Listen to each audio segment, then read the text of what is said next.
নমস্কার। আইআইটি জেই এবং নিট এক্সামে সলিউশন চ্যাপ্টার পার্ট 1 এর কিছু ইম্পর্টেন্ট কোশ্চেন এবং কিছু কনসেপচুয়াল কোশ্চেন নিয়ে আমরা এই ভিডিওটা চলে এসেছি। আমাদের প্রথম কোশ্চেনটা পড়তে হবে। প্রথম কোশ্চেনটা কি বলেছে? প্রথম কোশ্চেনটা আমাদের বলেছে 1 molar aqueous solution of A2B3 ionized 60%। বলেছে তাহলে তার বয়লিং পয়েন্ট কত হবে 1 atm প্রেসারে, কেবির ভ্যালুটা গিভেন। দেখো এই ধরনের কোশ্চেনগুলোকে আমরা কিভাবে সলভ করব। প্রথমে আমাদের ইলেকট্রোলাইটটার দিকে তাকাতে হবে। ইলেকট্রোলাইটটা বলেছে A2B3, ঠিক আছে। তার মানে এটা আয়োনাইজড কি করে হবে? দুটো A, 3 আছে মানে উপরে +3 এবং 3টে B, 2 আছে মানে উপরে 2-। তাহলে এই যে A2B3 রয়েছে এখানে n মানে নাম্বার অফ পার্টিকেল দিচ্ছে 2 আর 3 মানে 2 + 3 মানে হলো 5 আয়োনাইজড হয়ে নাম্বার অফ আয়ন দিচ্ছে 5। এবার এটা ডিসোসিয়েট হচ্ছে। ডিসোসিয়েট হলে আমরা ফর্মুলা জানি আলফা সমান I-1 divided by n-1। Question পেপারে দেখো কি বলা আছে, বলেছে 60%। তাহলে আলফার জায়গাটা কত বসবে? 60/100। I-1 n, n এর জায়গায় কত বসবে? 5 -1। তাহলে এইটা যদি পুট করে দাও তাহলে তুমি দেখতে পাবে I এর ভ্যালুটা ক্যালকুলেট করলে পাচ্ছি আমরা 1.768। সরি, I এর ভ্যালুটা আমরা পাচ্ছি 3.4, রাইট? ভ্যান্টাম ফ্যাক্টর পেলাম 3.4। এবার চলে এসো। এবার আমাকে বলেছে বয়লিং পয়েন্ট কতটা ইনক্রিজ করেছে বার করবো। দেখো বয়লিং পয়েন্ট কতটা ইনক্রিজ করেছে, কিভাবে বাড়াবে? Delta TB I × KB × M। তাহলে I এর ভ্যালুটা পেলাম 3.4, তারপরে 3.4 বসাবো। কেবির ভ্যালু দেখো দিয়ে দিয়েছে 0.52। M মানে হলো মোলালিটি দেখো বলে দিয়েছে 1 মোলার সলিউশন। এটাকে যদি পুট করে দাও পাচ্ছ 1.768। ক্লিয়ার? এবার ব্যাপারটা হচ্ছে বয়লিং পয়েন্ট আমার কাছে এত কেলভিন ইনক্রিজ করেছে এত কেলভিন। তাহলে বয়লিং পয়েন্ট কত? তাহলে বয়লিং পয়েন্ট হবে, ওয়াটারে বয়লিং পয়েন্ট কত?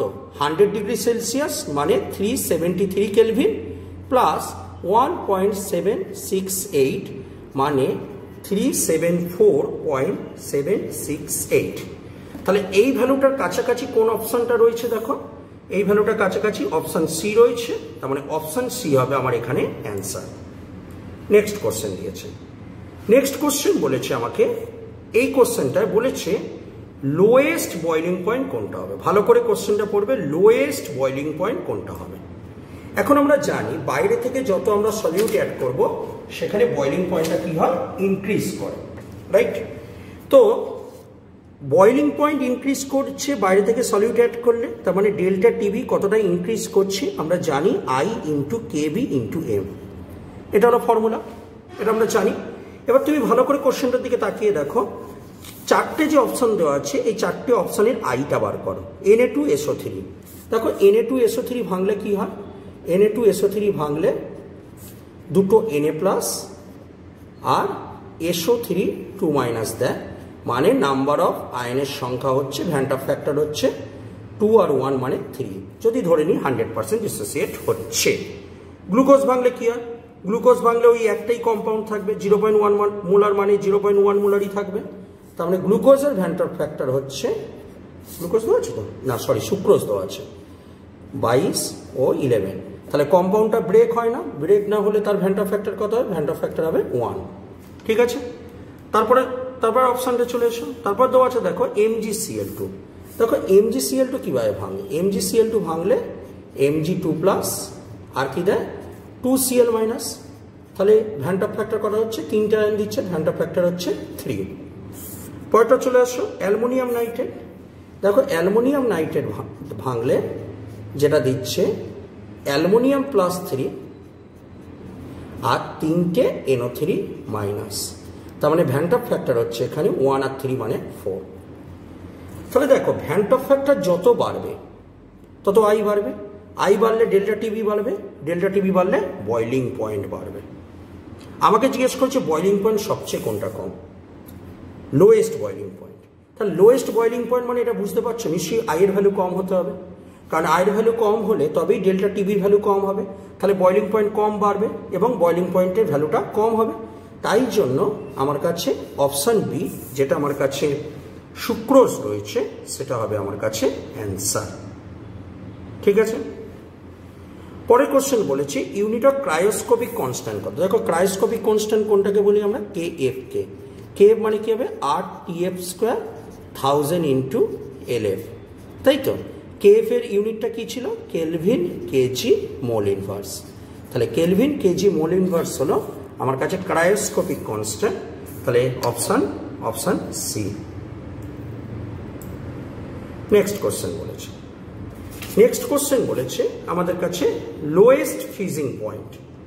লোয়েস্ট ফিজিং পয়েন্ট, দেখো এটার ক্ষেত্রেও একটা জিনিস খেয়াল রাখতে হবে, delta T F freezing point I into K F into M, অর্থাৎ ভ্যান্ট অফ ফ্যাক্টর যত বেশি হবে তত ফিজিং পয়েন্ট লোয়ারিং হয়। আমরা জানি বাইরে থেকে কিছু সলিউট অ্যাড করলে ফিজিং পয়েন্টের ভ্যালু কমে যায়, তার মানে ভ্যান্ট অফ ফ্যাক্টর যত বেশি হবে ফিজিং পয়েন্ট তত কমবে এবং লোয়েস্ট হবে। আমাকে কোশ্চেনে বলেছে লোয়েস্ট ফিজিং পয়েন্ট, ভালো করে বুঝবে।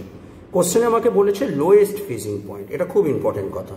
তার মানে যার ভ্যান্ট অফ ফ্যাক্টর বেশি তার ফিজিং পয়েন্ট তত পরিমাণে কমবে এবং লোয়েস্ট হবে।